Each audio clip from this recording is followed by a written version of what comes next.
one of the best ways I've found to explain this whole concept of why we're sick and what's required to get well is what I call my backpack analogy. So bear with me as I quickly go through this, because I think it's a really important backdrop for you to be able to understand and get the most out of this report. If you can imagine that you're born into a swimming pool of life, I call it the swimming pool of life. And if you're born into that swimming pool and you don't have any stress load or rocks in your backpack, you are basically, as a human mammal, genetically designed to live for about 120 years. So what would happen is, after about 120 years, you would basically just, you would slowly sink into that water, and then you would come to the end of your life. But you would be a healthy, elderly person when you die. That's basically what we're designed to do. Now, what happens is that if you can understand this, if you look at this, this is a person living in a healthy environment, and therefore they're expressing healthy genes. I'm going to bring the cursor back on. If you see this, there's no stressors or stress load or allostatic load in this backpack, meaning that this person is living in an environment that is providing for them everything they need to express their genes in a way that was going to they are going to express their genes in a way that allows them to express healthy physiology. They have healthy body weight, they're in a good mood, they have lots of energy. Again, they're expressing their genes in a way that allows them to be healthy and happy and have a high quality of life. So now, remember, regardless of the stress in this backpack, the gene code of this person, you'll see me switching between a female and a male, just because we understand that there's going to be both males and females, watching this. But you'll see that the way, whether or not this person is healthy or sick, cannot be based on their gene code, because in terms of chronic illness especially, their gene code remains the same throughout their life.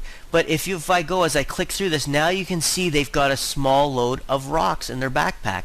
And what that means, and that can increase. So what that means now is that load, or that stress load, causes them to sink down a little bit lower in that swimming pool of life, meaning that day-to-day life becomes a little bit more stressful.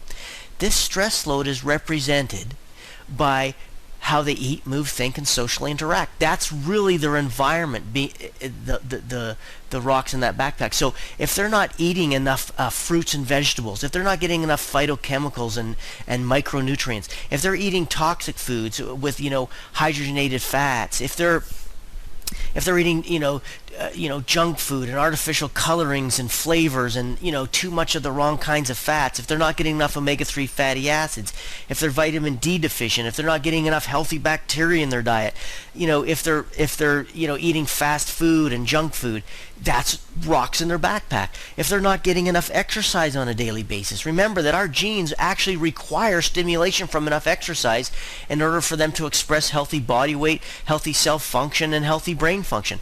If they're not getting enough daily exercise, their brain can't work the same way. Their moods aren't going to be the same. The cells in their body aren't going to be the same. Their bones aren't going to be as strong. Literally, if they're not moving, especially their spines in a proper way to stimulate that brain, they're not going to have the same moods or their intellectual abilities. If they don't have the right kind of posture, they're going to not stimulate the brain the same way.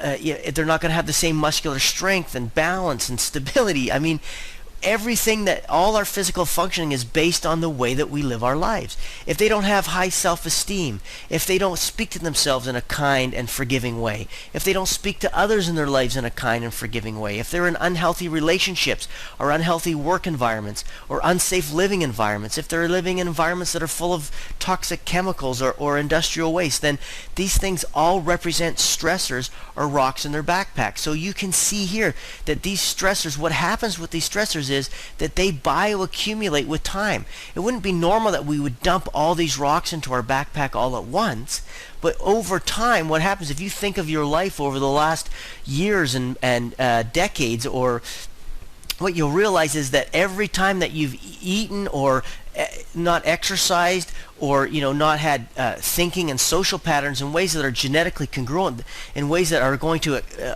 determine that your genes get expressed in a way that makes you healthy and strong and happy and attractive and feeling attractive, then what happens is these things bioaccumulate.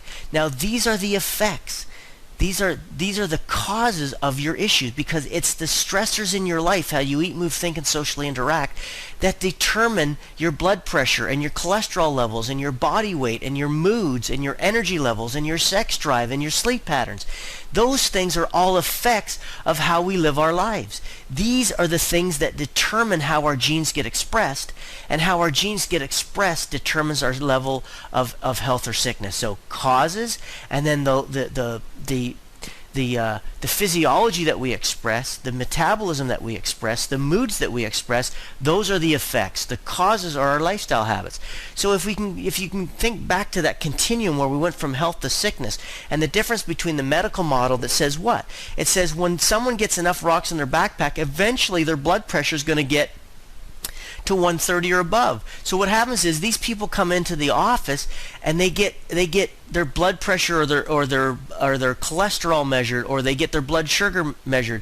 And the truth is, watch, this person living in this kind of environment has normal blood sugar, normal body weight, normal cholesterol, and normal triglycerides, normal moods. But the person living in this kind of stressful environment, these people obviously, everything in their body has to adapt to the stress load they're under, to the stressful environment. This is called the stress load or allostatic load. The changes in our body physiology are called allostasis, meaning they shift the homeostatic set point for blood pressure, because if you're constantly chronically living in an environment with this much stress in it, you have to express a different blood pressure in order to survive in that environment. You have to express a different cholesterol to survive in that environment. So understand that the person living in this environment is going to have a very different blood pressure when you measure it, and a very different blood sugar when you measure it. So what happens in the traditional medical model is that these rocks are completely ignored. The lifestyle causes are ignored, and this person is simply given medication to lower their blood cholesterol or blood sugar or blood pressure as they continue to live in this environment with all these rocks in their backpack.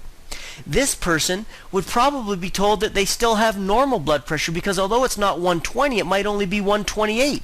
So all these rocks are ignored. These things are never addressed. This person is sent away being told they're healthy, because they're only considered either sick or healthy. They're not along the continuum. What this health risk assessment does is allows you to understand how many rocks that you have in your backpack right now, what those rocks are from, and therefore how to get those rocks out for your future. So the idea isn't to medicate you as you get more and more stressors in your life. The idea isn't to give this person drugs and send them away and saying, well, you know what? This is the environment you're going to stay in. The rocks in your backpack are going to remain, but I can lower your blood pressure, your blood chemistry, cholesterol or blood sugar with a medication. Therefore, now you're okay, because we know that's just not true. Even groups like the American Heart Association are saying, look, what we now know is, for instance, things like metabolic syndrome, that even if you lower somebody's blood pressure with a drug, that's considered the same risk factor for metabolic syndrome as actually having high blood pressure. If you lower someone's triglycerides or change their cholesterol levels with medication, that doesn't change the fact that they're at risk for developing illness later on. Why? Because what they're realizing is that giving this person a drug, if it doesn't change the stress load or the causes, so this person's at the same risk, even if they're on medication with normal blood pressure, this person obviously is still at risk of illness. That's incredibly important. So what this report does is allows you to identify not only how much stress you're under now, we measure your allostatic load, but we tell you why you have that allostatic load, because we measure your lifestyle stressor load. And the idea then is to say, how do we get this person to move up over time by making good choices and improving their environment so that they can live like this for the rest of their life? That's the idea. We want to live a long, healthy, happy, highly satisfying, high-quality life. So let me skip back through these as we see what happens when we bioaccumulate these stressors. And again, remembering that there's no point either with a nutraceutical, some kind of herb, or some kind of drug. It doesn't matter. If the goal is to change the blood pressure, the cholesterol, instead of address the cause, you are never going to get well. And if you don't have the ability to measure people while they're here, and push them towards health by removing these rocks, instead of just letting them go over time and get worse and worse, then you have no ability to prevent the illnesses that come from living with this much stress in your life. So as we go through this, again, when we get back to this, what you can understand is, look, as you move away from here, these are the rocks increasing in your backpack. If you get enough rocks and have them there for enough time, you're going to get high blood pressure, high cholesterol, high blood sugar. Now you can get a medication to lower that, but the problem is that's treating the effect, leaving the rocks in the backpack, and you're still moving in the wrong direction. The literature is very clear. You're still moving in the wrong direction, even if you artificially change those risk factor numbers with medication. The only way to move back in this direction is to get those rocks out of the backpack, and that's why this is such an important revolutionary concept in health risk assessment.